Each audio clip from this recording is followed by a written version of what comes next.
आइए सफला एकादशी की जो है तो कथा हम लोग सुनते हैं, क्योंकि एकादशी के कथा का जो है तो बहुत ज़्यादा महत्व होता है।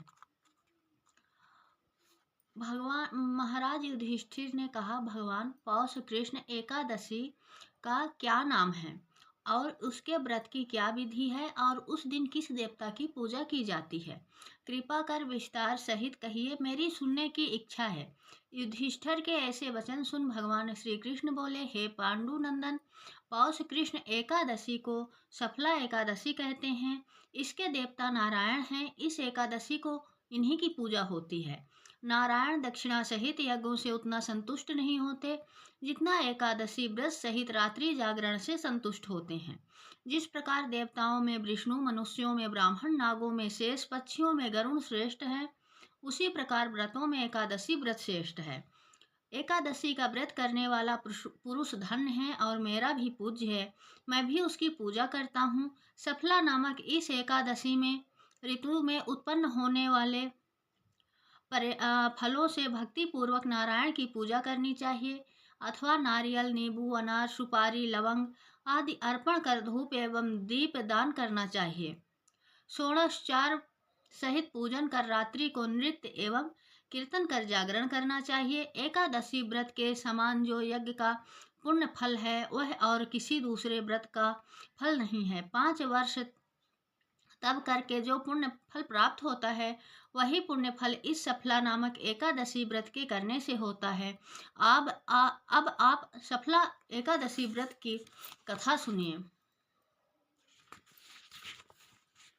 हे राजन, पूर्व काल में महिष्मान नाम का एक राजा था, जिसकी राजधानी चंद्रावली थी। उस राजा के 4 पुत्र थे। सबसे बड़े पुत्र का नाम लुम्पक था। वह बड़ा दुष्ट, महानीच, पापी, धूर्त, हरि निंदक और वेश्यागमी था।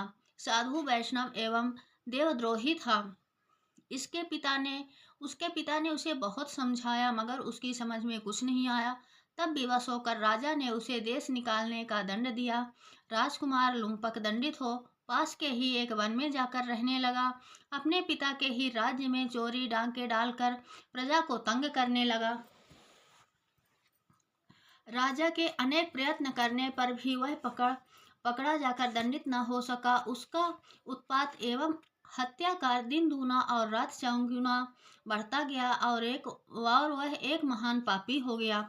परंतु संयोगवश उसने अपना स्थान जहाँ बनाया था वहाँ पुराने पीपल के नीचे था और वह किसी समय किसी की तपोभूमि रह चुकी थी। एक दिन लुम्पक को अपना शरीर कुछ अस्वस्थ मालूम हुआ, अस्त उसने उस दिन कुछ भोजन नहीं किया। दूसरे दिन एकादशी थी। लुम्पक को बड़े जोरों का ज्वर हो आया और वह दिन भर अचेत पड़ा रहा।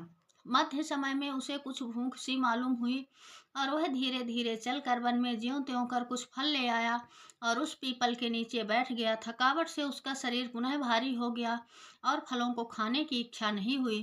तब उसने फलों को उसी पीपल की जड़ में रहकर कहा, लीजिए वासुदेव भगवान, अब यह फल आपको ही अर्पण है।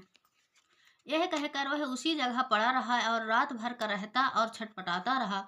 संयोग इसी को कहते हैं कि इच्छा से अथवा अनिच्छा से वह दशमी से नियम पूर्वक रहकर एकादशी को भूखा रहा। संध्या समय ऋत फलों को श्री वासुदेव को अर्पण कर रात भर जागता रहा। इस महापुण्य से उसके आज तक के समस्त पाप जल कर राख हो गए।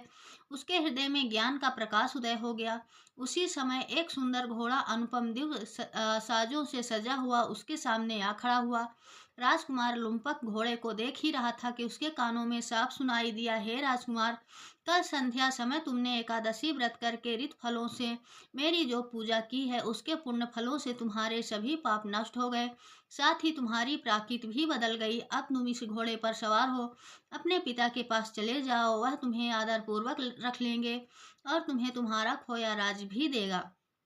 राजकुमार लुम्पक ऐसी आकाशवाणी सुन परम प्रसन्न हुआ और तत्काल ही दिव्य वस्त्र आभूषणों से भी भूषित हो घोड़े पर चढ़ अपने पिता के पास जाकर उन्हें प्रणाम किया और अपना सारा का सारा वृतांत उनको कह सुनाया। राजा अपने पुत्र के ऐसे वचन सुना और उसे परम तेजस्वी जान अत्यंत प्रसन्न हुआ और शीघ्र ही घर बाहर का सारा बंदोबस्त कर राज भी उसके हाथों में सौंप दिया। राजकुमार ने अत्यंत निपुणता के साथ अपना राज संभाला। प्रजा संतुष्ट हो गई। राजा हर मास की एकादशियों का व्रत नियम पूर्वक करने लगा और अनेकों पुत्रों का पिता हो अंतकाल में स्वर्ग लोक जाकर आनंद करने लगा। हे राजन, इसी प्रकार जो कोई भी इस सफला नामक एकादशी का व्रत करता है उसके सभी मनोरथ पूर्ण होते हैं। बोलो भगवान विष्णु की जय। इस तरह जो है तो सफला एकादशी की व्रत की कथा है और पूजा विधि तो आपने शुरू में सुन ही ली है। और इस तरह एकादशी जो है तो व्रतों में श्रेष्ठ होता है और एकादशी का व्रत हर किसी को करना चाहिए। ऐसा भी बोलते हैं कि अगर हमारा कोई पूर्वज जो है तो इस दुनिया में नहीं है और उन्होंने अपनी ज़िंदगी में जो है तो एकादशी का कभी व्रत नहीं किया या कोई भी दान धर्म नहीं किया, तो उनके निमित्त सिर्फ 5 एकादशियों का व्रत जो है तो आप उनका नाम लेकर उनको संकल्पित करते हैं तो उनकी जो है तो अधो योनि से मुक्ति मिलती है। इसलिए एकादशी से बढ़ के कोई भी मतलब कि श्रेष्ठ व्रत नहीं है। इसीलिए सभी को एकादशी का व्रत जरूर करना चाहिए। एकादशी का पूजन का जो समय है तो कल शाम का है 6:08 तक जो है तो आप एकादशी का पूजा कर सकते हो। पारायण की जो है पारायण का समय सुबह 7:09:20 तक आप अपने व्रत का जो है तो आप पारायण कर सकते हो। उसके बाद जो है पारायण से पहले आपको दान जरूर करना है और एकादशी के दूसरे दिन जो है तो चावल का दान जो है बहुत महत्वपूर्ण माना गया है और उससे हमारे सभी पापों का क्षय होता है। इसी के साथ आप सभी से आज्ञा चाहती